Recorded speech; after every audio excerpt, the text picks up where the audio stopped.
ao podcast Cevada com Plutônio, um podcast que fala sobre ciência e religião, isoladamente ou tudo junto e misturado.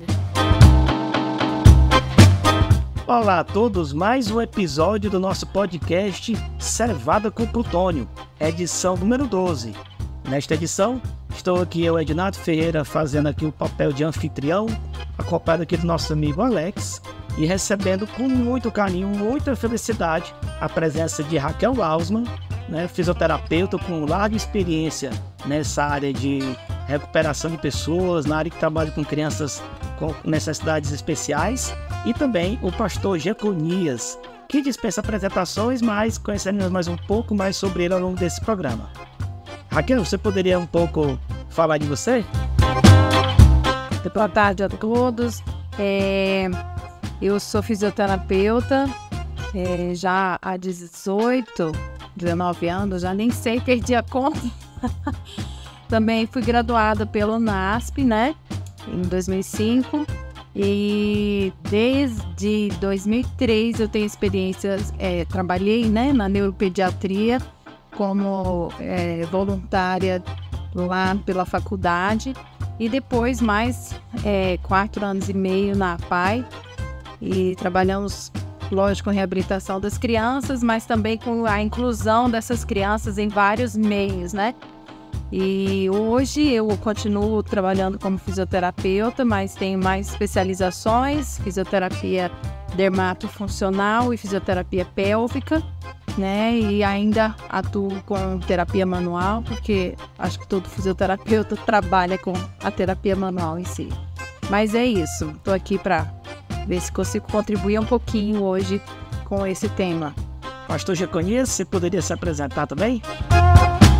Primeiramente, agradecer o convite, a oportunidade aqui de conversar com os amigos, de conhecer mais uma iniciativa tão especial como essa, ou Cevada com Plutônio, Então, eu me chamo Jeconias Neto, sou pastor da Igreja Adventista do Sétimo Dia, trabalhei por 7 anos como diretor da ADRA, que é a Agência Adventista de Desenvolvimento e Recursos Assistenciais. Então, trabalhamos na área de atendimento às comunidades, de desenvolvimento das estruturas dos esportes, da literatura, da leitura, do lazer, do profissionalismo e do atendimento em geral às comunidades carentes aí no Distrito Federal e no entorno, Então, hoje, atualmente, trabalhamos aqui com as novas gerações, com os jovens, os adolescentes, as crianças. Continuamos aí a trilhar esse caminho de ajudar as pessoas a encontrar o sentido e o propósito da sua vida, Bem, o tema de hoje é inclusão. Como incluímos pessoas, incluímos na sociedade, incluímos na igreja, incluímos nas próprias vidas, por que não dizer? Mas eu gostaria de fazer uma pergunta aqui para os dois. Eu vou começar a palavra aqui pela Raquel. Antes de falar de inclusão, eu acho interessante a seguinte reflexão. Bem, incluir, se eu estou incluindo alguém, é porque ela está do lado de fora de alguma coisa. Então, antes de falar de inclusão, eu gostaria que vocês falassem um pouco sobre exclusão, com a experiência de vida de vocês, que vocês já trabalharam com pessoas e trabalham com pessoas que de uma forma ou de outra estão excluídas. Então, eu gostaria que vocês refletissem um pouco sobre isso. Raquel? Bem, a gente vê que a gente veio de uma sociedade, não só a sociedade, mas o ser humano em si, ele não foi feito, para ter certas dificuldades, diferenças, digamos assim, que como uma deficiência, A deficiência física, mental, enfim, é uma coisa que ninguém está preparado para isso. Então, assim, automaticamente os animais, eles excluem, o bichinho com deficiência e tal. Não, nem sempre, dependendo da deficiência, eles até são colaboradores, mas a depender, eles realmente excluem e eliminam. E nós, seres humanos, não, Graças a Deus, Deus colocou em nós a empatia, o amor, e a gente acaba realmente cuidando e tentando trilhar um caminho ali com essa pessoa. Só que, assim, a gente vê que é uma dificuldade muito grande para os pais dessa pessoa, a família, né, em si, para todo mundo que vai lidar ali com essa pessoa. Então, automaticamente vai acontecendo uma certa exclusão durante o desenvolvimento, né, de uma criança com deficiência, uma pessoa com deficiência, que é aqui a linha que eu estou pegando, né, trabalhando. Então, a gente vê que nem todo mundo está preparado para trabalhar com isso, para aceitar isso, a começar, como eu disse, pelas famílias e depois outras linhas da sociedade, né? Como as escolas e outros ambientes também, a igreja, a gente vê, né? Muitas igrejas não estão preparadas também para receber pessoas com deficiência. Então, e às vezes não é por maldade, né? A grande maioria das vezes não é por maldade, é por realmente não estar acostumado àquela vivência, ter uma coisa assim. Eu acho que hoje está sendo muito mais falado, muito mais apresentado essas deficiências e, lógico, vários planos de governos aí também trabalham com isso, ajudando, né, a apoiar, a estruturar a sociedade para receber e para ter uma melhor convivência com essas pessoas. É importante, né, falar da exclusão, porque se a gente tem que falar de inclusão, é porque, de alguma maneira, as estruturas das relações humanas, através dos tempos, elas foram corrompidas, elas foram prejudicadas, elas foram desvirtuadas. Isso para aqueles que têm um pensamento de que tudo, na sua forma primitiva, foi perfeito, né? Mas para aqueles que não acreditam que tudo foi criado de maneira perfeita, ainda fica o fato do dia a dia de ver todas as desigualdades. Então, a exclusão social, econômica, religiosa, pessoal, comunitária, ela se dá com um grupo de medidas ou comportamentos de privação. Então, quando a gente priva o outro de receber aquilo que é pelo menos um fato de direito para ele, né? É direito para ele ter casa, é direito para ele viver, ter uma vida de qualidade, educação de qualidade, esporte, cultura, arte, lazer, literatura, né? Cara, tem tantos lugares do mundo que as pessoas não têm acesso a livros, sabe? A livros bons, pelo menos. Enfim, toda essa questão da exclusão, ela se dá dentro desse contexto de uma privação de uma série de direitos que as pessoas deveriam ter e elas não têm. E é por isso que se fala em inclusão, que são já atividades contrárias, né, à exclusão, atividades que a gente faz no meio da política pública, por exemplo, são políticas públicas que o governo trabalha, as instituições, as estruturas privadas e públicas da sociedade em todos os cantos do mundo que se preocupam e fazem essa inclusão por meio da política pública. Quando a gente olha para o âmbito religioso, a gente vê essas ações que não são feitas por meio da política pública, mas sim por um conjunto de ações de comunhão, de relacionamento, fundamentado nas suas crenças possíveis. Então, falar de exclusão é bem redundante nos dias de hoje, porque é o que mais a gente vê no nosso dia a dia, a cada dia mais, né? E nós estamos falando isso de nível pessoal, nós estamos falando disso de nível comunitário, nós podemos falar disso a nível nacional, a nível internacional, global, porque a exclusão, ela está em todos os lugares, né? Eu queria fazer um comentário aqui também, né?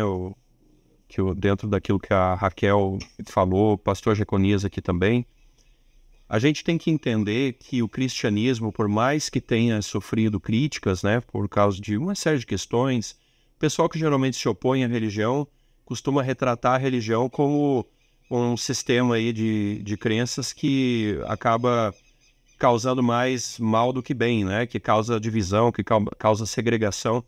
Mas essa própria visão da inclusão, essa própria visão de você trazer aquele que é desvalido, aquele que não é aceito em outros grupos, ela é essencialmente cristã.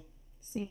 Né? A gente vê aqui, por exemplo, um texto que Jesus, o próprio Cristo, leu, né, em uma certa ocasião, quando adentrou a sinagoga.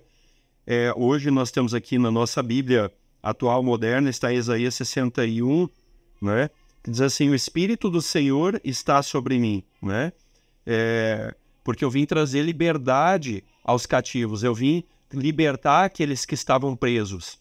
E Jesus aplicou esse texto diretamente a ele próprio. Então, a essência da mensagem cristã é uma mensagem de libertação, e a gente sabe que Jesus, né, pelo próprio ministério que desenvolveu, hoje mesmo eu estava lendo um livro que falou assim, olha, Jesus poderia ter começado muito bem o ministério dele entre os fariseus, entre os líderes. Jesus tinha conteúdo, tinha todas as condições para estar entre as maiores autoridades intelectuais, mas Jesus preferiu começar o seu ministério justamente por aqueles grupos esquecidos, né? Então, se alguém tiver curiosidade, leia o livro Desejado de Todas as Nações, você vai encontrar, né, esse e muitos outros pensamentos. É muito bonito, porque é uma grande verdade. Então, o ministério de Cristo, longe de a gente passar aí por alguma bandeira ideológica, qualquer coisa nesse sentido, a gente tem que admitir que a mensagem de Cristo é uma mensagem de resgate, é uma mensagem de inclusão. A gente precisa olhar como um todo o mundo e perceber que o mundo, quando fala de inclusão, ele realmente não tem a mesma perspectiva cristã. No entanto, essa linha de pensamento de inclusão, ela é plenamente, puramente cristã. Se você observar a história do terceiro setor, o terceiro setor é a área da atividade das instituições aqui do Brasil que trabalham por meio da filantropia, ou seja, elas fazem aquilo que o Estado deveria fazer e por meio desse atendimento o Estado as subvenciona, as apoia financeiramente, tal, etc. Então o terceiro setor começou no Brasil, por exemplo, em 1543 com a implementação da Santa Casa de Misericórdia. Então, o que eu vejo muitas vezes são os debates, né, em Brasília, nos fóruns, né, a gente viaja, a gente discute tudo esse tema da inclusão, do atendimento, desenvolvimento de comunidades, a Agenda 2030, tantas iniciativas institucionais que existem no mundo, mas a gente, às vezes, vê um certo tipo de preconceito com a religião, como se a religião fizesse isso para poder ter com uma segunda intenção.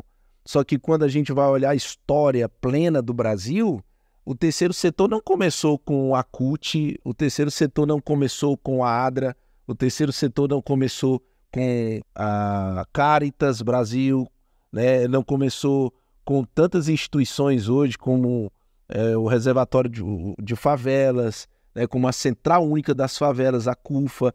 O sistema, a rede de atendimento, essa rede social, de ajudar e de fazer toda a inclusão, começou por meio de uma visão cristã, por meio da igreja, entende? Então, vale a pena a gente citar isso, né? É muito interessante, pastor, a sua citação. Eu li um livro, muitos anos atrás, sobre o Império Ultramarino Português. É um livro de Charles Box, era um diplomata britânico, que ele analisa o Império Português.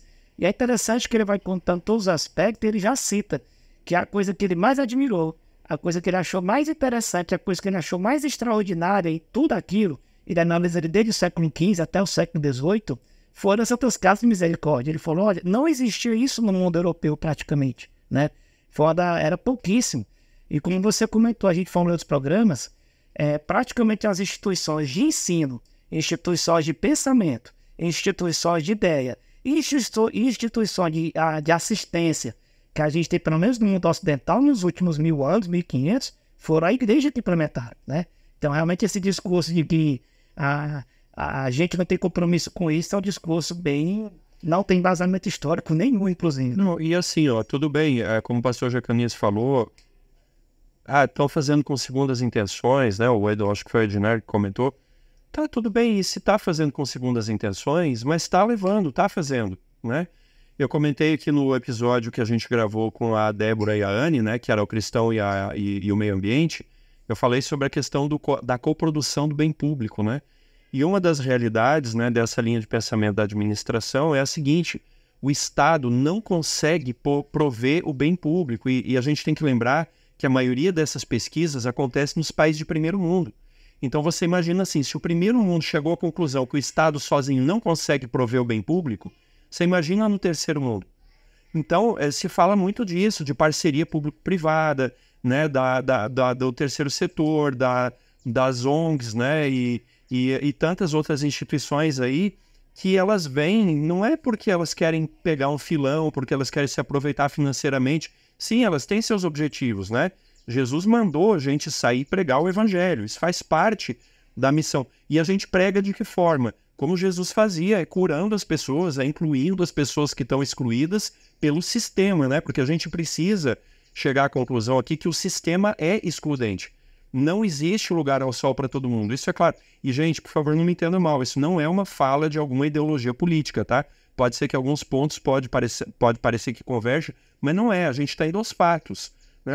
A realidade é isso, basta a gente pegar o nosso carro e dirigir 10 minutos e você vai ver que o que eu estou falando é verdade. Não tem lugar ao sol para todo mundo. Você vê uma criança numa sinaleira vendendo bala, você vê uma família morando numa casa de papelão embaixo de uma árvore, né? A gente chega a essa conclusão, e aí? O que eu vou fazer? Eu vou cruzar os braços e dizer, é a vida? É a lei da evolução? O mais apto tem que sobreviver e esses aí tem que desaparecer? Será que é essa a postura que Deus quer pra gente? Eu queria deixar outra pergunta aqui para os colegas aqui, para a Raquel e para o Jaconias em especial. Nós estamos numa sociedade de alta performance. Praticamente nós somos medidos pelo que a gente produz. Claro que cada geração, cada sociedade, cada tempo teve sua régua, né? Sua métrica. Mas hoje a gente está numa sociedade de alta performance. Então eu queria deixar uma pergunta que eu sei que tem gente que faz. Sério mesmo, para que ter dor de cabeça de incluir pessoas com deficiência ou pessoas que estão fora do mercado produtivo ou pessoas cuja vida passada é bem complicada? Por que não a gente, por exemplo, sei lá, dar uma bolsa para esses caras? Bolsa deficiente, bolsa qualquer coisa. Por que não deixar essas pessoas em casa, botar uma renda lá para elas? Para que incluí-las? Para que colocá-las aqui? Para que a gente se esforçar tanto para colocar uma pessoa que não está na sua plena capacidade produtiva, seja lá em que aspecto, para que gastar tanta energia para incluir essas pessoas, quando tem outras que já estão prontinhas? Vocês poderiam comentar um pouco sobre isso? Eu costumo dizer o seguinte, que todos nós temos deficiência, né? Todos nós possuímos. Então, assim, se for para ter uma bolsa para isso, eu tenho que ver, bom, qual é a minha deficiência? Porque a gente não é bom em tudo. Nós temos várias capacidades inúmeras, né? E essas pessoas que carregam, né, esse nome, né, uma pessoa com deficiência, é realmente uma deficiência física que não necessariamente vai deixá-la inerte a tudo, né? Assim, sem conseguir fazer praticamente nada. Mas ela tem as suas habilidades. Então, a gente tem que despertar nas pessoas as habilidades. Assim como a gente tem, às vezes, pessoas que você olha, pô, a pessoa tá perfeita, né? Tem tudo. Audição, visão, tato, paladar, movimentação, o cognitivo. Mas espera aí, mas a pessoa é incapaz de ter piedade. Isso é uma deficiência, né? Então, assim, ou a pessoa é incapaz de estar produtivo, mesmo tendo isso, é uma pessoa improdutiva. A gente debate aí com inúmeros... por falta de oportunidade? Talvez, entendeu? Mas qual a oportunidade que chegou? O que foi estimulado nessa pessoa, né? Para que ela alcance o seu potencial. Então, assim, na experiência que eu tenho, às vezes, assim, eu pensava, né? Quando eu comecei a trabalhar, eu falava, gente, que difícil, né? Você trabalhar essas crianças, né? Que eu trabalhei muito com crianças, trabalhei com adultos também, já jovens adultos ali. Mas a dificuldade da gente descobrir qual era a melhor potencialidade, às vezes, dessa criança, né? Onde que a gente ia conseguir ter mais ganho com ela? Vamos supor, eu precisaria desenvolver a marcha, tá? Mas eu não tenho que partir do um pé na frente, outro atrás. Eu tenho que voltar lá atrás, né? No engatinhar, no rastejar, no rolar. Mas espera aí, que movimento eu vou conseguir alcançar mais fácil que seja mais fácil para ela conseguir ganhar aquilo ali, até eu conseguir chegar então numa marcha. E assim vai. Também crianças que tinham dificuldade de fala, né? Então, às vezes ia tratar alguma coisa leve de mobilidade da fisioterapia, mas tinha uma dificuldade de fala. Então, isso também, a gente tinha que conseguir se comunicar com essa criança, né? E eu vejo hoje, eu falo muito de mim, né? Que eu falo, gente, às vezes eu penso que eu falo e não sou entendida. Então eu falo, eu tenho uma deficiência de comunicação. Porque eu falo e parece que eu não me faço entendida. Mais ou menos sobre isso. É interessante. E se eu pudesse, assim, responder em uma frase, por que incluir, já que incluir dá tanto trabalho, já que tem outras pessoas que poderiam fazer ou participar de certas atividades que estão prontas, digamos assim, não tem nenhuma incapacidade, porque é isso que nos torna humanos.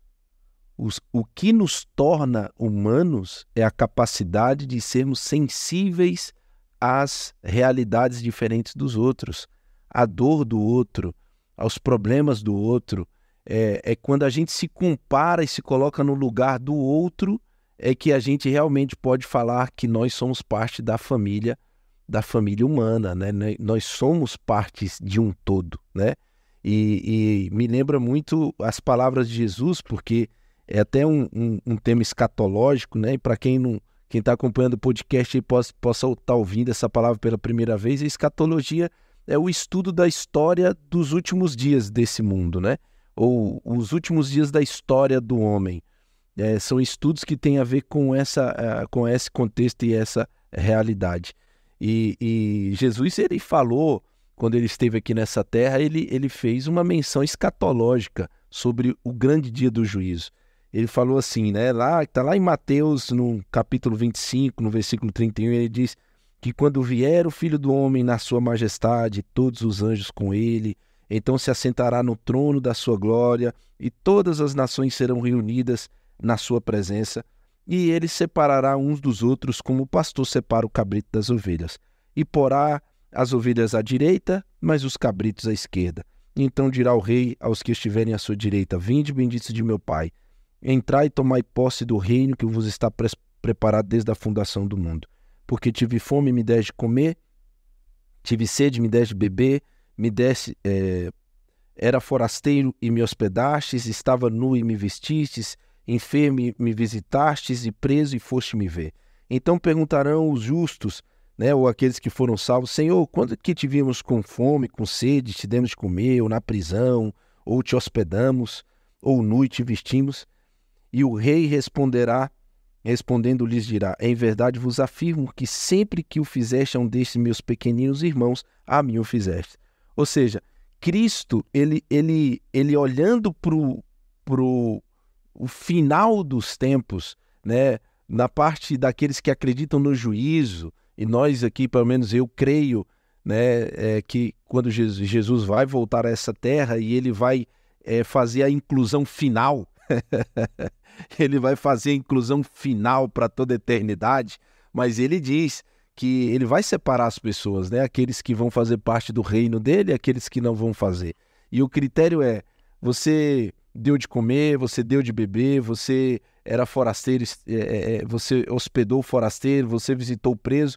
E isso não tem a ver com trocar a salvação por boas obras. Isso quer dizer, você viveu na vida, na terra, a sua vida com amor no coração? É isso. Você amou o teu próximo, você incluiu o teu próximo, você fez pelo outro. Interessante que Jesus se identifica não com político, com juiz, com o pastor, ele não se identifica com diplomata, com embaixador, com os magnatas. Não, Jesus se identifica com quem teve fome, quem teve sede, quem era nu, quem estava preso. Por que ele faz isso? Porque ele quer mostrar para a humanidade que a gente faz parte de uma só família quando somos capazes de termos um olhar realmente horizontal e vertical para a vida do homem, né? Entendendo que fazemos parte de uma só família e que toda família tem os seus problemas, as suas incapacidades. Mas não é porque eu tenho incapacidades dentro da minha família que eu devo excluir, que eu devo desistir, que eu devo fazer o pior tipo de exclusão, que é o desprezo. O desprezo, para mim, é pior, o pior de todos. É quando a pessoa realmente precisa, aquele que encontra essa pessoa, mas ele, na verdade, não faz nada por ela, né? Jesus não está fazendo um chamado para todo mundo sair por aí, peraí, vou pelas ruas, vou fazer isso, vou fazer aquilo. Não é isso que ele está falando. Ele está falando, você viveu uma vida com amor no teu coração? Ou seja, quando alguém que tinha dor, quando alguém que tinha fome, quando alguém que tinha sede, quando alguém que esteve preso, quando alguém que esteve nu, encontrou você na vida que você viveu, você parou para ajudar, você parou para incluir, sabe? É bem interessante essa visão de Cristo sobre como deve viver aqueles que acreditam na sua palavra, né? Pastor Jeconias, eu achei muito interessante. Eu confesso que eu jamais tinha pensado nisso, que a volta de Cristo, a gente quando vê esse texto aí de Mateus 25, né, a gente fica assim perplexo, porque é o momento que Jesus olha para quem está à esquerda dele, os bodes, e diz assim, ó, você não entra, né? Então a gente vê como um momento de exclusão, mas eu gostei muito da sua colocação, que a gente deve ver essa cena como uma cena de inclusão e não de exclusão. Porque excluído a gente já está do céu, né? A Bíblia diz que todos os pecados estão carentes da glória de Deus. Então, quando Jesus vem, é para incluir, não é para excluir, porque excluído, Jesus simplesmente vai fazer... Exatamente.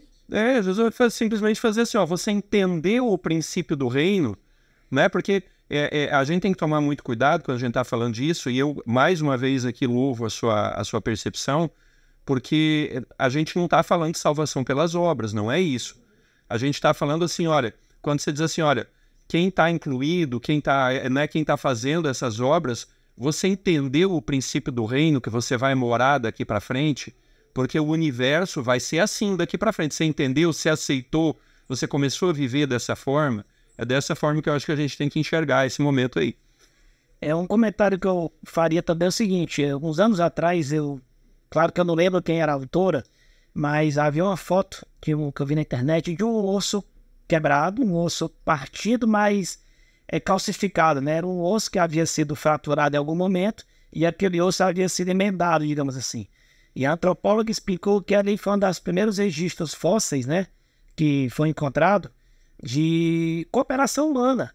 Porque, imagine, hoje em dia tem um hospital, né? Hoje em dia você não vai parar de comer, nem de beber, nem de trabalhar porque alguém quebrou uma perna. Você vai colocar a sua pessoa querida numa cadeira em casa, no hospital, ela vai ficar sendo tratada.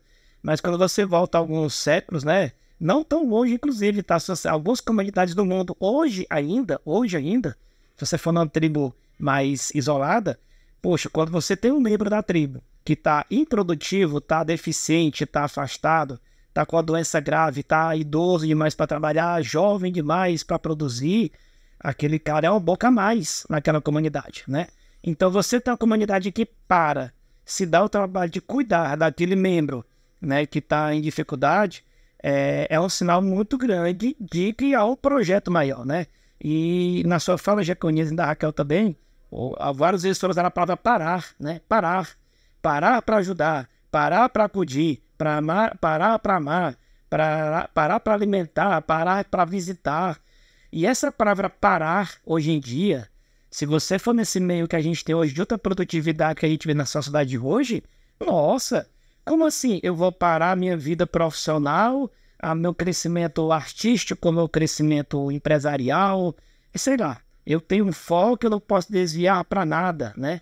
Então, essa palavra parar é uma coisa que é bíblica, parar. E não é só para cuidar daquele que é excluído, às vezes é para cuidar do filho, né? Não é aceitável isso, né? Quase que proibido isso, né? Então, eu vejo que há muitas campanhas na internet, né? No Instagram, né? Quanto à paz. E, assim, falando de inclusão, essa questão é outro assunto, mas, enfim, não está de fora desse. A questão das mulheres, né?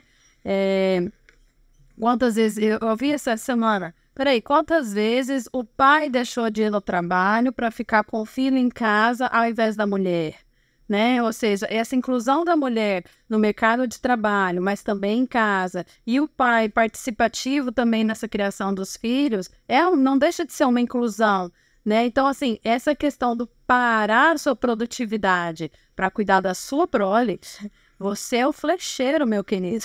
A Bíblia está falando, né? Então, o que você está passando para o seu filho, para a próxima geração? Tem mais isso. Isso aí a gente pode gravar um podcast, convidar a doutora Helenilda, que ela tem certeza que ela vai gostar muito de gravar um podcast só sobre esse tema aí. Não, igual eu falei, é outro assunto, mas entra nisso daqui também, né? Eu queria só fazer um comentário, porque é o seguinte, quando nós olhamos a Bíblia, nós temos duas grandes comissões, né? E aqui eu falo no meu lugar aqui de cristão, uma fala bem pastoral mesmo. Nós temos duas grandes comissões. A comissão de Mateus 28, onde Cristo disse, né? Ide fazer discípulos de todas as nações, batizando em nome do Pai, do Filho e do Espírito Santo, ensinando todas as coisas que vos tenho dito. Né? Cristo, ele chama aqueles que são discípulos dele, aí nós não estamos falando de uma igreja X, etc. Não, nós estamos falando de todo aquele que quer ser discípulo de Jesus, ele tem que comunicar essas palavras da vida eterna. Né? Essa é uma grande comissão. Isso está falando de uma maneira de comunicar uma verdade que pode transformar o coração das pessoas. Ponto. Agora, a segunda comissão é a forma com que vivem aqueles que receberam essa mensagem. E aí, meu amigo, quando a gente não tem problema com Mateus 28, entendeu? Com Mateus 28 nós não temos problema, porque é muito claro, olha, o objetivo principal da igreja realmente é pregar, o objetivo principal da igreja realmente é você comunicar que Cristo morreu pelo mundo, que ele breve voltará e que as pessoas precisam se arrepender dos seus pecados, né? E fazer parte desse reino. No entanto, nós temos problemas com viver a vida como essa pessoa que recebeu essa mensagem. Já que eu fui salvo por esta palavra, como que eu devo viver minha vida? Aí eu vou lembrar aqui dois contextos, né? João Batista, quando ele faz o seu sermão lá em João capítulo 3, ele fala lá, olha, arrependei dos vossos pecados, né? Ele fala, arrependei dos vossos pecados. E aí, quando o pessoal se arrependia, diz a Bíblia que, parafraseando aqui, eles iam para serem batizados por João Batista, né? E a pergunta que tanto as pessoas faziam para João Batista era, o que havemos de fazer agora? Agora que nós cremos e fomos batizados, o que a gente deve fazer? Aí João Batista dizia, né? Quem tiver 2 túnicas, reparta com quem não tem. E quem tiver comida, faça o mesmo. Né? Aí foram os publicanos, foram batizados por ele, crendo na mensagem de Mateus capítulo 28. Né? E perguntaram, o que havemos de fazer? Aí ele disse, não cobreis mais do que o estipulado. E também os soldados, né, foram se batizar e perguntaram, o que faremos? A ninguém maltrateis e não lhe deis denúncia falsa e contentais com o vosso salário. O interessante é que até aqui parece que o policial ganhava mal, né? Já no tempo de Jesus, né? Porque Jesus disse, olha, se atenta com o vosso salário. Cuidado para você não entrar nesse caminho de, por meio da tua força política e da característica do teu trabalho de ser a lei, você não usufruir disso para poder ganhar dinheiro, né? Não dar denúncia falsa para poder ganhar dinheiro. E o próprio Cristo sofreu isso lá na frente depois, né? Depois que ele foi sepultado, né? Com a questão do corpo e tal, e todo o alarde que foi tudo isso. Então, olha só que João Batista, que é conhecido como o profeta que falava de batismo, na hora de explicar como deve viver, ele falava, amigo, inclua as pessoas, ame as pessoas, reparta a tua túnica, reparta aquilo que você tem, sabe? Essa é a característica daqueles que aceitaram essa mensagem. Então, eu, Jeconias, tenho dificuldade, por exemplo, de acreditar numa pessoa que faça um bom sermão, um belo sermão sobre a volta de Jesus, mas quando Deus coloca na vida dela a oportunidade de dar a comida para alguém, de levantar alguém caído no chão, de contribuir com alguém para sair das drogas, de incentivar pessoas ou ir até um presídio para poder ajudar, de visitar uma viúva, que é a religião imaculada, como diz ali o livro de Tiago, né? A religião imaculada, em Tiago 2,27, é para Deus, é visitar os órfãos e as viúvas nas suas tribulações e guardar-se do mundo da corrupção, né? Então, eu tenho dificuldade de ver essa ambiguidade de aquela igreja que serve piamente o caminho de Mateus 28, mas que se esquece de Mateus capítulo 25, versículo 31 em diante do grande julgamento, que é onde vai ser observado como viveram aqueles que receberam essa mensagem. Então a gente precisa entender que o evangelho ou a vida do homem é essa via de mão dupla, né? É a palavra que me salva, mas é a palavra que também me faz viver como salvo, né? Pastor Jeconias, eu acompanho um pouco de longe a sua carreira e eu sei que você é embaixador da juventude da ONU no Brasil. Eu sei que você está na Academia Brasileira de Ciência, História, Arte e Literatura, que existe desde 1910, né? Que seria uma análoga à Academia Brasileira de Letras. Eu sei do seu trabalho junto ao governo do Distrito Federal, ações, né, sociais, ações, né, de inclusão. Eu sei do seu trabalho junto à Câmara Distrital, se você é uma pessoa que tem realmente, né, grande trânsito no meio, né, no meio decisor desse país aqui, da região e tal. E eu gostaria que você falasse um pouco, não desse trabalho apenas, mas como tem sido a visão da sociedade sobre esse tema e como tem sido essa contribuição. E eu sei que você tem um trabalho bem especial junto aos desfavorecidos dos desfavorecidos, né? Você tem um trabalho especial junto a comunidades muito carentes e você tem um trabalho especial nas prisões também, né? Se você puder falar um pouco sobre esse trabalho, sobre essa questão de inclusão, a importância disso. Ok, bom amigo, eu sou muito feliz porque Deus me deu o privilégio, né, nesses 7 anos que temos servido aqui a Igreja Adventista, de estar em áreas cuja atividade era cuidar daqueles que realmente não são lembrados para nada, né? Então, diretor da ADRA, né, o meu trabalho como também departamental na área da ASA, o Ministério Carcerário Adventista, é a minha função na ONU, que tanto me ajudou a colaborar com a juventude brasileira em vários projetos, etc. No entanto, o que eu preciso pontuar? Aquilo que nós fazemos como cristão realmente difere muito do que algumas pessoas fazem de maneira ideológica, de forma partidária, né? Então, nós como cristãos, Jesus nos convida a fazer porque Ele fez por nós. Mas o governo e os partidos políticos, eles têm outros objetivos também, né? No entanto, existe uma vertente do pensamento ideológico que é o desenvolvimento da raça humana por meio da política pública. E aqui eu não quero falar de esquerda e direita, mas tem muita gente que acredita que a sociedade só vai avançar, primeiro que não tem uma versão final do mundo, né? Um mundo perfeito. O mundo perfeito, na verdade, vem desse pensamento de que eu, por meio da luta entre classes, eu vou conseguir transformar o mundo por meio dessa política pública sem ação divina, né? E nós não, nós cremos que é uma pedra lançada sem auxílio de mãos, como está ali Daniel capítulo 2, de um reino que vai tomar toda a terra, de que cada vez mais esses reinos eles pioram, mas o pensamento bíblico não é por causa da contaminação do mundo, da corrupção do mundo, a gente desistir do mundo. Porque tem muito cristão, muita pessoa, muita gente em várias igrejas, adventistas e não adventistas, que creem assim, já que o mundo vai se perder, já que tudo vai piorar, para que eu vou fazer pelo mundo, né? Por que eu tenho que ajudar a comunidade aqui? Por que eu tenho que ajudar o órfão, os pobres, os autistas, as pessoas que têm transtornos? Por que eu tenho que me envolver em assuntos como esse? E esse é um pensamento totalmente equivocado, né? Muito equivocado e muito antibíblico, né? Então, todo esse trabalho que a gente tem desenvolvido é fruto realmente dessa comissão de Deus de servir. E nesses anos aí a gente tinha em Brasília 33 mil beneficiários da nossa agência, né? A grande parte deles crianças, adolescentes e jovens.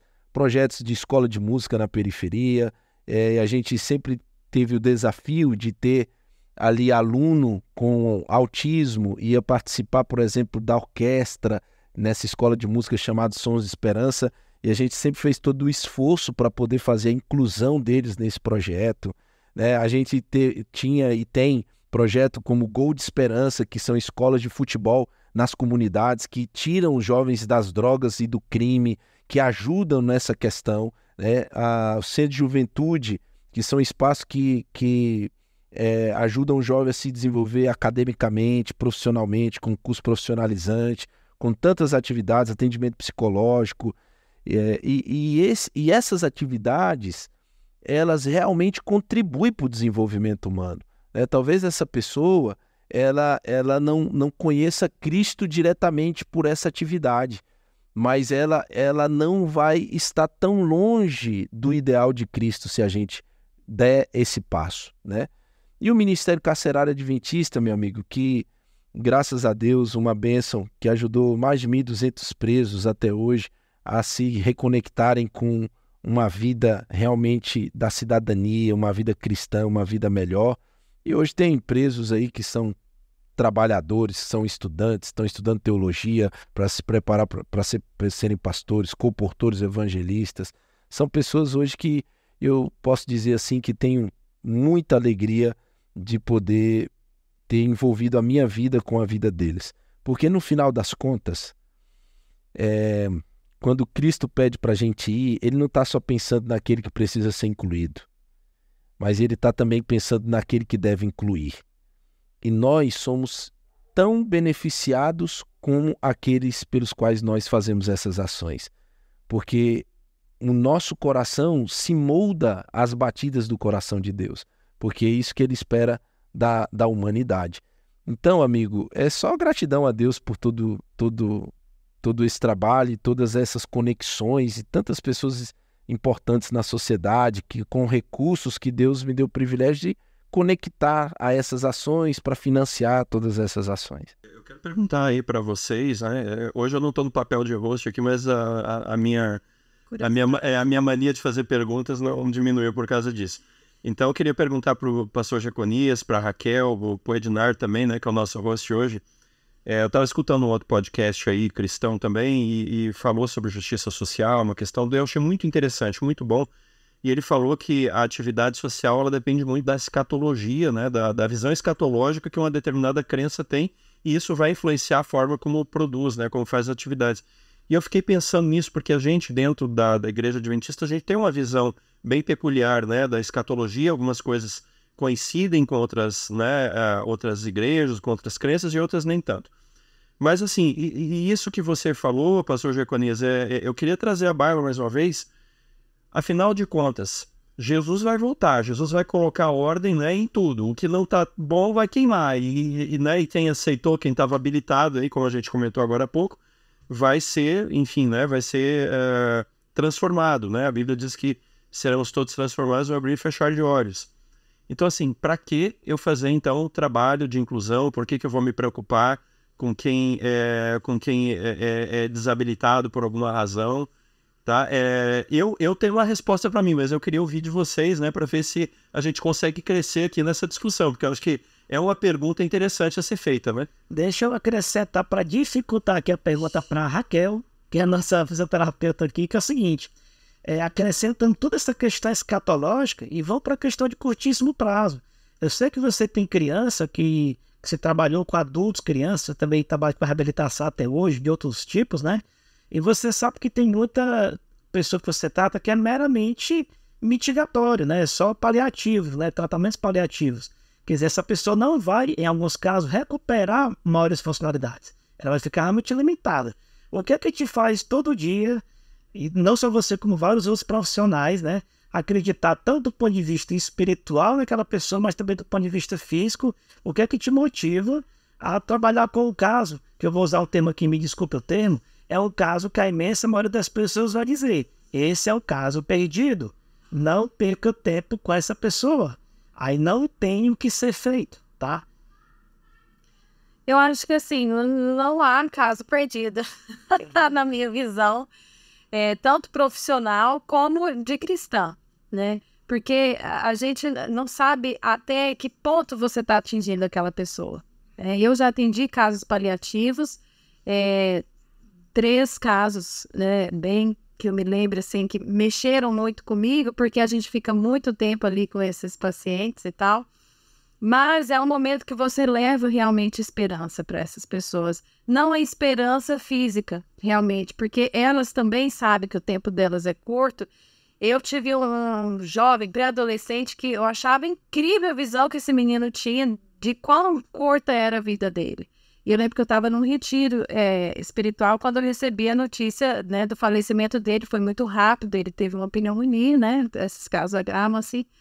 Enfim, e eu só me lembrava de tudo que a gente trabalhou com ele nessa questão porque eu aproveito sim o meu momento para falar de Deus para essas pessoas, para falar que a gente não é só essa matéria física aqui. O que a gente estiver ganhando ou evitando de perder na fisioterapia é um lucro, sim, claro, né? Mas o que a gente também está podendo fazer com que eles tenham de vivência, gente, incluí-los em um grupo de pessoas que eles não seriam de outra maneira capazes de estarem ali, é fantástico. E eu digo mais, tem pais que não sabem como fazer isso com esses filhos, né? Como que eu vou levar? Eu lembro que eu cheguei para um pai e falei assim, leva ele à missa. Ele me disse que tem saudade de ir à missa. Então eu tive que falar com o pai dele, leva o seu filho à missa, porque ele tá precisando ir à missa. Ele tinha perdido todos os amigos, ele tinha servido o exército e tal, porque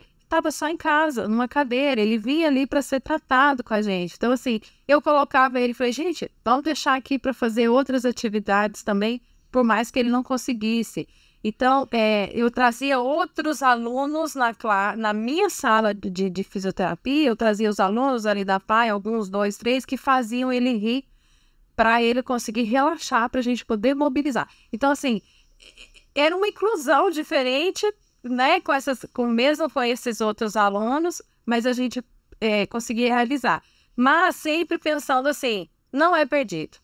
Não é perdido nada que a gente faz aqui, porque a gente não sabe o quão transformador isso é naquela mente, né? E para esse espírito que Deus deixou em nós, assim, que vai, né, voltar a Ele, até onde eu estou levando essa salvação, essa certeza que ele tem de que isso aqui para todo mundo é passageiro, independe do que você tem ou deixa de ter, seja uma doença, seja, como o pastor antes falou, poder aquisitivo, seja uma importância política, enfim, independe disso, né? Para nós, o que Deus quer de nós é realmente que todos o conheçam, né, em espírito e em verdade. Eu queria contar uma história muito rápida minha aqui. Eu trabalhei durante 2 anos em um hospital infantil visitando crianças, em Fortaleza, isso faz 20 anos, né? Eu levava livros de criança e ia brincar com elas, né? E eu lembro que tinha uma criança uma vez, as mamães já me conheciam, algumas mães, né? E elas falavam, olha, vai visitar o quarto lá do fulano que ele tá sozinho. E eu fui 3 vezes no quarto, e eu entrava lá no quarto, digo, no leito de enfermaria, e lá tinham 12 camas e só tinha um bebê em uma das camas. Só que assim, eu confesso que eu não sabia e não sei até hoje brincar com bebê. Eu olhava assim de longe e falei, nossa, só tem um bebê aqui. Eu acho que elas se enganaram, não é nessa enfermaria. E pela 3ª vez elas falaram, vai brincar com, acho que era Felipe o nome dele. Tá bom, vou lá brincar com ele. Quando eu cheguei na tal da cama, que eu jurava que era um bebê, na verdade era uma criança, que tinha por volta de 7, 8 anos na época. Eu não sei qual era a doença que ela tinha, mas era uma criança absolutamente deformada. Ela não tinha nenhum osso no corpo correto. Todo o corpo dela era absolutamente deformado. Ela tinha uma doença degenerativa gravíssima. E eu vou ser muito franco. Eu não sou da área de saúde, tá, gente? Eu sou de informática. Mas eu tava naquela missão. E quando eu entrei naquele leito, eu juro que veio uma bola de basquete na minha garganta. Porque eu nunca vi, vou ser bem franco, uma coisa tão feia na minha vida. Eu acho que a gente tem que ser muito honesto quando a gente dá testemunho. Eu não estava preparado para aquilo, mas o fato é que ele olhou para mim e sorriu.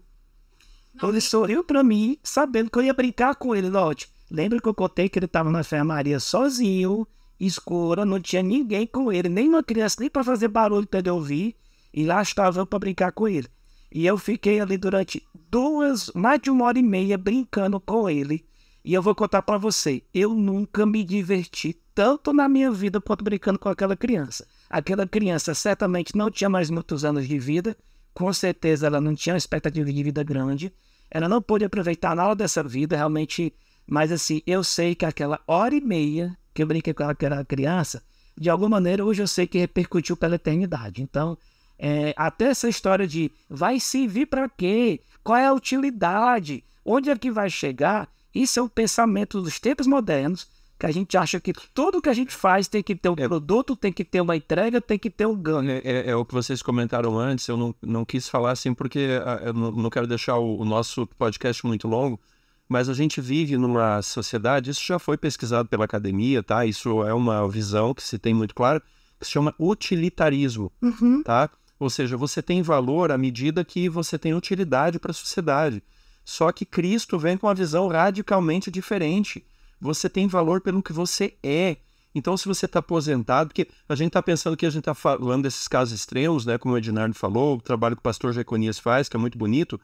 Mas, gente, eu posso ter pessoas da alta sociedade que estão sendo excluídas, tá? Pessoas aí que estão aposentadoria, que não têm amizades, não têm pessoas próximas a elas. Tá cheio de excluídos ao nosso redor e é das formas que a gente jamais consegue enxergar.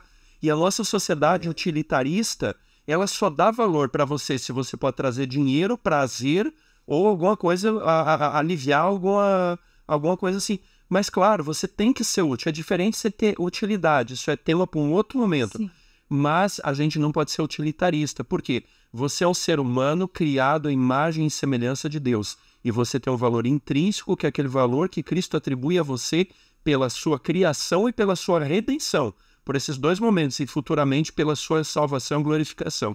E isso não pode ser substituído por qualquer valor por aquilo que você possa ou não possa fazer. Não, sem cortar aqui o pastor, só dando uma contribuição quanto a isso também, completando o que o Ednardo falou, eu lembro da primeira vez também que eu fui fazer aspirar uma criança que tinha uma paralisia cerebral, e eu estava ainda na fase de estágio, né, na enfermaria, e quando eu fiz esse procedimento, que é um procedimento que nós fisioterapeutas sempre fazemos e tal, eu nunca tinha chorado por um adulto na UTI.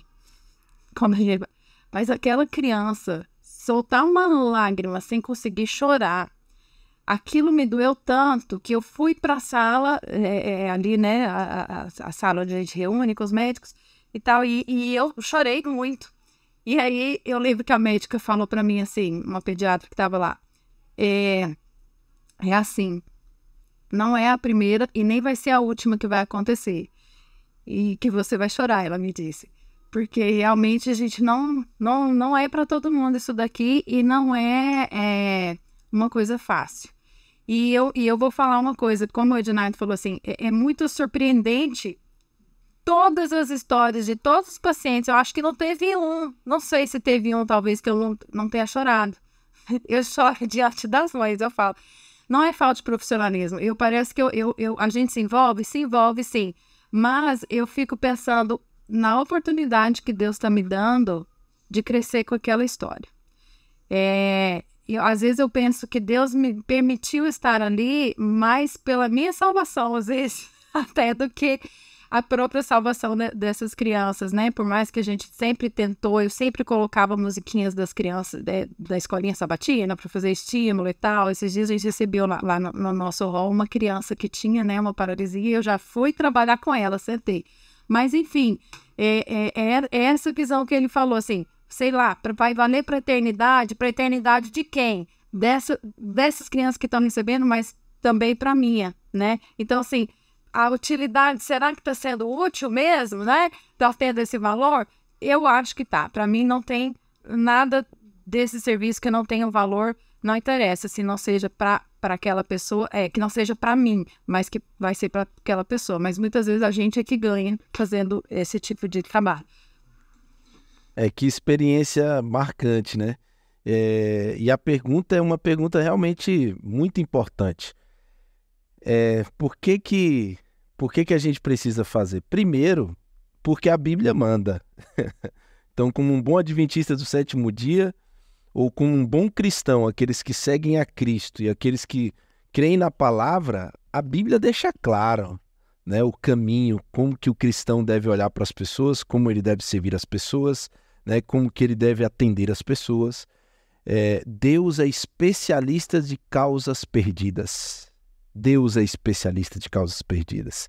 E ele conta com discípulos que têm a mesma visão e que deveriam ter o mesmo coração e o mesmo sentimento, né? Qual é a maior causa perdida nesse mundo do que a própria humanidade, né?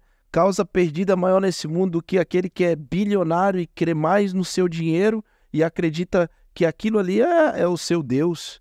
Isso é uma causa perdida, né? E Deus ama, Deus vê, Deus faz.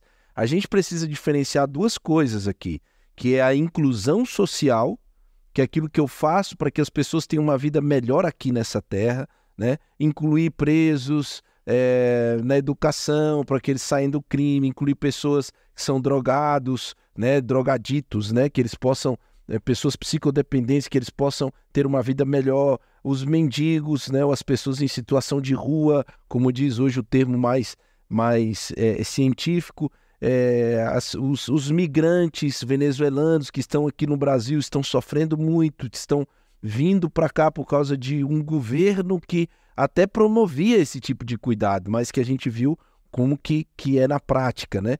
Então, o que a gente precisa diferenciar é a inclusão social e a inclusão do reino de Cristo, ou no reino de Cristo. A Bíblia nos conclama para fazer as duas coisas. Só que o mais importante é incluir a pessoa no reino para que ela possa viver para sempre. O próprio Cristo, ele curou leprosos, ele levantou pessoas da cadeira de roda, das suas camídias, né, dos seus leitos, ele perdoou as prostitutas, ele as tirou daquela vida, deu um sentido melhor. Ele tirou aqueles cobradores de impostos desonestos e transformou em discípulos como Zaqueu e o próprio Mateus. Ele perdoou o ladrão da cruz, né? Mas o mais importante para Jesus era de fato a inclusão no reino dele. Por quê? Quando ele diz o reino dos céus é chegado, ele está falando dessa vida que a gente vive aqui, com os princípios desse reino, mas com os olhos que estão colocados naquilo que é eterno. Por quê? Lázaro, apesar de ressuscitado, morreu de novo. As pessoas que foram curadas, hoje dormem no pó da terra. Então, o verdadeiro cristão, o verdadeiro adventista, ele não se perde ou dilui o evangelho em uma justiça social ou uma obra social, ou a tal da justiça restaurativa, né? Não é isso que a Bíblia nos ensina. A Bíblia nos ensina que essas duas comissões, elas andam juntas, mas uma eu não vou conseguir cumprir sempre. O próprio Cristo disse, os pobres tereis convosco, né? Ou as pessoas que são incapazes, limitadas, nem sempre a gente vai conseguir ajudá-las, igual o Ednardo. Eu não consegui tirar aquela criança daquela cama, curar a vida dele. Eu tenho certeza que ela nem viveu ou desfrutou desse mundo. Mas aquilo que eu vivi com ela lá, de apresentar Jesus, de ter um sorriso, de ter um momento, aquilo pode ter contribuído para a salvação dela, para a inclusão dela no reino de Deus. Então, essas duas coisas eu preciso diferenciar e dizer que a igreja tem responsabilidade com as duas. Mas uma é muito limitada, por quê? Porque depende de recurso, depende de força, depende de tempo, depende de um monte de coisas. A Bíblia nos conclama a fazer, mas nem sempre nós vamos fazer por todos. A gente vai fazer, mas nem sempre vamos resolver todas essas coisas. Agora, a inclusão no reino, não. A inclusão no reino, que é a pregação, a apresentação da graça, da esperança, esse sim. E para fechar um pouco aqui essa ideia, eu sempre gosto de fazer analogia o seguinte: se Deus hoje fosse escolher uma profissão nessa terra para si, ele, não, vou sair aqui do meu trono e vou lá para a terra. Jesus de novo fizesse isso, né? Vou me vestir aqui de homem e vou para a terra fazer um trabalho. Ele não iria ser juiz, nem advogado, nem político e nem pastor. O trabalho que eu acredito que Jesus faria hoje, ele seria aqueles recicladores. Sabe aqueles caras que ficam na rua puxando aqueles carrinhos grandes assim? Enquanto está todo mundo dormindo, ele vai recolhendo aquilo que todo mundo descartou e ele vai reciclando e fazendo tudo novo daquilo. O negócio de Deus é a reciclagem, gente. Deus quer reciclar. Deus não descarta. Deus não quer substituir as pessoas. Deus quer redimir as pessoas. Então eu não posso ter o sentimento de que é melhor substituir. A gente sabe quem fez isso nesse mundo e governos que trilharam nesse caminho e o mal e os grandes genocídios que aconteceram por esse tipo de pensamento, né? De utilitarismo. Se não serve, então não serve nem para estar vivo. Se não serve para me dar retorno, não serve nem para estar vivo. Não, Deus, ele trabalha na reciclagem. Ele anda por aí reciclando vida de gente que um dia as pessoas disseram, olha, esse aí nem sei por que está vivo. Esse é o trabalho de Deus. E isso não tem nada a ver com questões físicas, isso não tem nada a ver com questões financeiras, é uma questão moral. É uma questão moral. É por isso que eu posso hoje ter uma pessoa extremamente rica que é hoje um lixo nesse mundo, mas que Deus se importa e quer reciclar a vida dele. E eu posso ter pessoas hoje nesse mundo que são pobres, mas que são preciosíssimos para Deus, porque foram reciclados por Deus. A questão está não só naquilo que é físico, naquilo que se vê, mas naquilo principalmente que não se vê.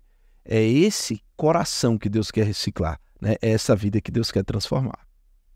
Eu queria, pra gente ir pro encerramento desse programa aqui, olha, eu não vou mentir não, eu tô arrepiado aqui, tá? A gente foi muito aprendizado aqui pra mim hoje, isso é um tema que sempre foi caro pra mim, mas eu queria passar pra Raquel aqui, e depois pro Jeconias, tá?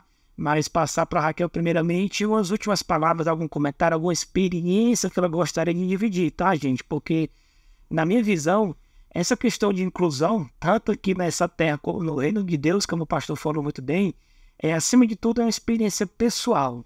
É o tipo de ação que não depende de ninguém, né? Por exemplo, o serviço de cântico da igreja para os cantores. A parte, né, de certos departamentos tem gente especializada, mas essa inclusão ela faz parte para todos, não interessa a sua profissão, a sua formação. Eu queria passar aqui para a Raquel umas últimas palavras para ela, compartilhar alguma experiência que eu acho que, como já disse o escritor Russell, né? Quando você conta uma experiência, ela vale mais do que 10 livros, né? Eu vou encerrar com uma experiência que aconteceu comigo há 2004 para 2005, eu acho. E apareceu, eu estava fazendo meu trabalho de conclusão de curso, né? E apareceu uma criança com o mesmo perfil do que a gente estava estudando, fazendo o nosso trabalho. E essa criança a mãe queria que ela entrasse no clube de aventureiros. E aí, lógico, como eu já estava trabalhando com esse tipo de diagnóstico, né, que eles tinham, eu fui acompanhar essa criança. Eu e mais a minha colega, e no fim a gente formou uma equipe. Só para dar uma explicação, é uma criança com paralisia cerebral, com tetraparesia espástica e coriotetose. Para eu explicar tudo isso, ou seja, é uma incoordenação de movimento nos 4 membros, né? Nos 4 membros, e a coreia é mais na parte proximal, né? Ou seja, ombros, quadris incoordenados, e a tetose mais na parte distal, cotovelo, mão, enfim, em grosso modo é isso. E também com déficit de fala e tal. E fomos trabalhar essa inclusão. Primeiro eu tinha que entender o que era um clube de aventureiros, né? Porque eu nunca tinha sido aventureira, nunca tinha participado. Sempre fui da igreja, mas nunca tinha participado. Então, eu fui aprender e fomos ver o quão difícil é adaptar uma criança assim, ou qualquer outra criança que tenha alguma outra, né, deficiência, num clube. Mas a gente viu que não é impossível. E foi delicioso, porque a gente teve que pegar o desenvolvimento da fala e colocar todas as crianças para aprender a conversar com ela. Eles têm que cumprir vários requisitos do cartão. Como que eu vou adaptar para essa criança? Nós adaptamos, né? E na época ali a Associação Paulista aceitou, né, todos os trabalhos que a gente fez com ela.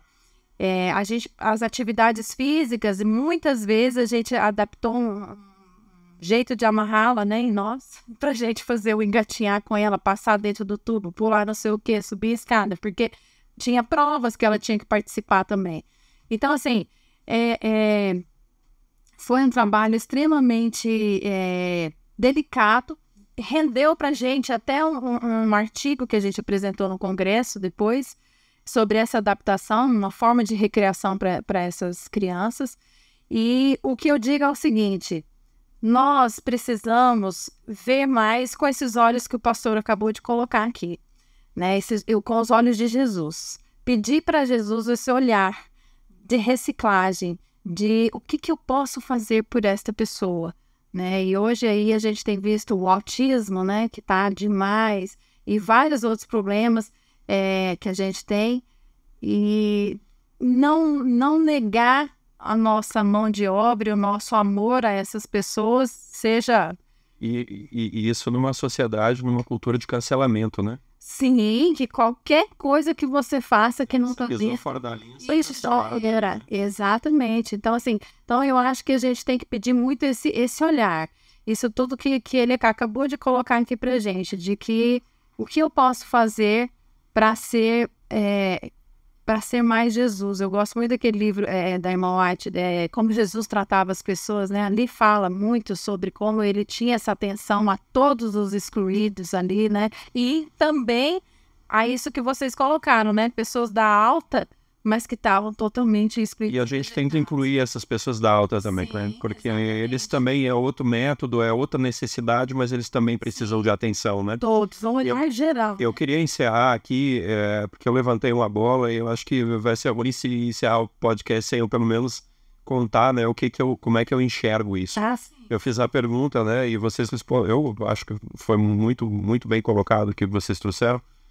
Mas a pergunta que eu fiz, né, por que ajudar as pessoas se nós vivemos num mundo, né, que a gente sabe que não tem a solução, como o pastor Jeconis colocou muito bem, e que logo, né, dentro daquilo que a Bíblia apresenta, vai chegar ao seu final, Jesus vai voltar e vai, né, colocar uma solução final em tudo. Para mim a resposta, isso eu não estou dizendo que é a resposta, mas é a minha resposta. Para mim essa resposta está na história do paralítico do tanque de Betesda. Diz a Bíblia que ele estava paralítico há 38 anos. E Jesus visitou aquele tanque num sábado. E Jesus sabia que ia dar treta ali. Jesus sabia que ele curando aquele paralítico, os fariseus, que ele ia ficar mais perto da cruz fazendo aquele milagre, né? E Jesus foi ali e mesmo assim curou aquele homem no dia de sábado. Aí eu pergunto assim, se fosse eu, talvez eu fosse raciocinar assim, olha, ele está paralítico aqui há 38 anos. Se eu voltar no domingo, ele vai estar 38 anos e um dia. Que diferença vai fazer? Ele ficar só mais um diazinho aqui. E aí eu vou evitar um monte de dor de cabeça. Mas Jesus ali foi muito direto, Jesus foi muito assertivo. Ele disse assim, olha, toma teu leito, levanta e anda, porque aquele homem tinha fé para isso, né? Ele acreditava que Cristo podia curar ele. Jesus não esperou mais nenhum dia para aliviar o sofrimento daquele homem, né? Então, às vezes a gente tem que cuidar para não entrar no utilitarismo cristão, né? Jesus, a gente tem que às vezes mudar a nossa visão de Deus. Deus não gosta do sofrimento. Isso é uma doutrina, daria um podcast aí só sobre isso, eu, inclusive já preguei uma vez na igreja sobre isso. Jesus não quer o sofrimento ele não te purifica. Isso não é doutrina protestante, certo? Então tem toda uma outra explicação para o sofrimento que não caberia colocar aqui, mas Jesus quer aliviar o sofrimento hoje. Tem gente que vai continuar sofrendo? Tem, né? Isso não é, Deus permite, mas não é a vontade de Deus, e aquilo que está ao nosso alcance nós precisamos fazer hoje. Um último comentário meu aqui, para a gente fechando, depois eu passo para o Jeconias, é o seguinte: a gente falou de inclusão, incluir a pessoa, eu estava pensando em contar que eu falava. Quem disse que esse clube de aventureiro, os diretores, os meninos, os pais, não foram incluídos no mundo daquela criança, né? A gente sempre está olhando como se a gente tivesse aqui em cima e a pessoa lá fora, não. Ela está sendo incluída no nosso mundo e a gente também está sendo incluído no mundo dela, né? E todos nós queremos ser incluídos, como o pastor falou muito bem, no reino de Deus. Pastor Jeconias, o senhor pode já fechando com as suas reflexões? Não, que bênção. Acho que essa conversa aqui, o podcast nada mais que uma conversa direta, né? Sem muita formalidade. E quanta coisa que a gente tem aprendido, né? Eu mesmo tenho aqui me colocado no lugar aí das experiências de vocês e tentado pensar o que eu faria, né? Mas se eu pudesse contar de tantas experiências, eu me lembro de uma que foi muito interessante. Se você observar, todo ano a Igreja Adventista Sétimo Dia, eles fazem um filme da Semana Santa, né? Que acompanha a Semana Santa. ano passado, esse filme foi gravado, que é a história da minha vida, né? O testemunho e tudo mais. E aí a gente conversou e ficou acordado de que nós falaríamos todos os dias de uma história que tinha a ver com alguém que eu batizei, que éramos daquela época tão ruim da vida, das drogas e da criminalidade. E o interessante, vou contar um bastidor aqui para vocês, foi gravado, isso foi para a divisão sul-americana, esse ano a Semana Santa foi uma bênção, passou aí em todas as igrejas aí da América do Sul, aqueles que utilizaram esse material, né, o sermão e essas histórias todos os dias. Mas no dia de gravar, a gente foi autorizado a comprar roupa para a galera, para gravar, porque nem todo mundo tinha roupa para poder fazer aquelas filmagens. Aí eu fui e eu ficava sempre observando, né, ex-presidiários, pessoas que geralmente não são convidados para nada, não são bem-vindos, né, por causa da história passada, que não têm oportunidades ali. E eu não vou falar é errado, mas também tem a questão do outro lado da moeda, né? De pessoas que perderam a confiança e também agora precisam recuperar.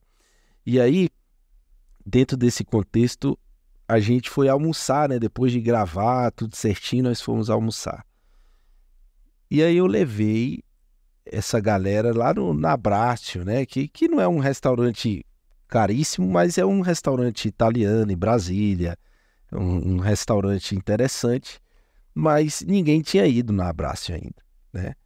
E aí eu sentei com eles, né? 7 integrantes ali, e eles perguntaram assim, como é que eu como aqui? E aí eu falei, olha, nós vamos pedir, vai vir um pãozinho aqui, vai vir um azeite trufado, você pode pedir a sua bebida, é refil, você pode sempre estar pedindo, tá, beleza. Aí a gente começou a comer o pão, todo mundo ali com vergonha, né? Porque tem um pão antes, ninguém nem entende por que tem um pão antes, porque todo mundo sempre comeu com o almoço ali na direta, né? Digamos assim. E assim, um pãozinho antes, aí veio as entradas, né? Aquela coisinha. E aí depois veio o prato, a gente pediu ali um espaguete, né? A la filé mignon, né? Um fettuccine e tudo mais, e fomos pedindo ali. E a comida chegou e em um certo momento teve muito silêncio, né, na hora do almoço. E ninguém falava nada, e eu comecei a falar sozinho, falei, cara, vocês estão bem? Aí teve um que ficou 15 anos preso, né, e foi batizado, e hoje é uma bênção, né, um homem de Deus hoje, prega em todas as igrejas adventistas aí, ele é uma benção. Ele falou assim, é que eu nunca imaginei que eu pudesse comer essa comida aqui. Nunca imaginei que um dia eu poderia sentar numa mesa sem ter bebida alcoólica. E ele foi relatando, eu nunca imaginei que eu teria essa oportunidade aqui. E ele começou a chorar e eu chorei, todo mundo chorou na mesa. Foi um momento assim de muita emoção. O pessoal do lado não acredita, não é que acreditava, não entendia o que estava acontecendo. Mas ali foi uma experiência de que coisas simples que a gente faz com a nossa vida pessoal pode ser um passo gigantesco para as pessoas, para a vida eterna. Eu nunca me esqueço dessas coisas simples, sabe? Que é isso que Deus espera de nós. E tem uma sátira aí, termina em 1 minuto, que diz o seguinte, que um homem muito devoto a Deus, ele queria ir para o céu, então o que ele fazia? Todo dia que ele ia para o culto, ele guardava no baúzinho dele uma pedrinha branca, para quando Jesus voltasse, ele apresentasse esse baú e dissesse assim, ó, tá aqui todas as pedrinhas para provar para o Senhor que eu fui um homem devoto e eu mereço o céu. E aí um belo dia, o animalzinho dele, que queria de cavalo, né? Um cavalinho dele, um jumentinho, né? Empacou no meio da estrada e ele não conseguia fazer esse bichinho andar e ele empacou. E ele percebeu que ele estava com sede, deu água pro bichinho ali, mas quando chegou no culto estava já atrasado e já estava acabando o culto, né? E aí conta a sátira que Jesus voltou E ele, com aquele baúzinho na mão, por debaixo do braço, entregou bem na mão de Jesus, na porta do céu, e falou: tá aí, eu fui um homem devoto, obrigado por morrer na cruz por mim, eu mereço o céu, eu vou entrar agora, obrigado, mas tá aí a prova, eu fui um homem devoto. Todas as pedrinhas brancas estão aí, de todos os dias que eu fui para a igreja, menos o dia que eu tive que parar lá porque o burro empacou e eu não consegui chegar. E aí ele vai entrando, Jesus toca no ombro dele assim antes dele entrar e fala assim: ó, você vai entrar no céu pela graça, porque eu morri por você. Mas você não vai entrar por causa das pedrinhas dos cultos que você não faltou. Mas sim porque aquele dia você parou para dar água para o burrinho. Então, fica a reflexão que na nossa vida, o nosso foco são as pessoas e aqueles que vivem, que respiram, que estão ao nosso redor. E não meramente as coisas inanimadas dessa vida, né? Aquelas que o homem hoje considera ser o cerne ou o centro do universo, que são os bens materiais, né? Tudo isso é muito importante, mas muito mais importante, santo e grandioso, são as relações entre as pessoas. Então, que a gente possa entender isso, né? E colocar em prática de maneira simples, no nosso cotidiano, ações pequenas, mas que para o céu são grandiosas e passos para a eternidade, né? Agradecemos muito ao pastor Jeconias, ao Alex, a Raquel, pelo programa de hoje. Foi um programa que com certeza foi muito enriquecedor para a vida, não apenas de quem participou aqui gravando, mas imagino que várias pessoas que estão nos escutando também puderam crescer muito com a graça de Deus. Se você gostou desse programa, se você achou ele relevante para a sua vida, ou você conhece alguém que precisa ouvir, compartilhe esse nosso programa e outros também. Teve a presença do Espírito Santo aqui, a gente pode crescer muito, aprender muito. Espero que você que nos escutou também, tenho certeza que aprendeu alguma coisa também. Se você achou esse programa relevante, você conhece pessoas que precisam ouvi-lo, tá? Curta para a gente poder ter uma projeção, para mais pessoas poderem alcançar, encontrar esse conteúdo. E você também pode dividir, né? Esse programa Semada com Plutônio, não só esse episódio, como vários outros, estão no YouTube, no Amazon, no Spotify, tá? Então divulgue essa mensagem, porque acima de tudo é uma mensagem voltada para todos nós e para cada um de nós. Obrigado pela audiência e até o próximo programa. Toda quinta-feira, às 5 horas, está sendo liberadas as edições. Se você gostou deste episódio, assine gratuitamente nosso podcast no Spotify, Amazon, Apple e se inscreva no nosso canal no YouTube. É só procurar por podcast Cevada com Plutônio nos streams de áudio ou Cientistas Adventistas no YouTube, Instagram, Facebook e X. E compartilhe com seus amigos, assim você nos ajuda a chegar a cada vez mais pessoas.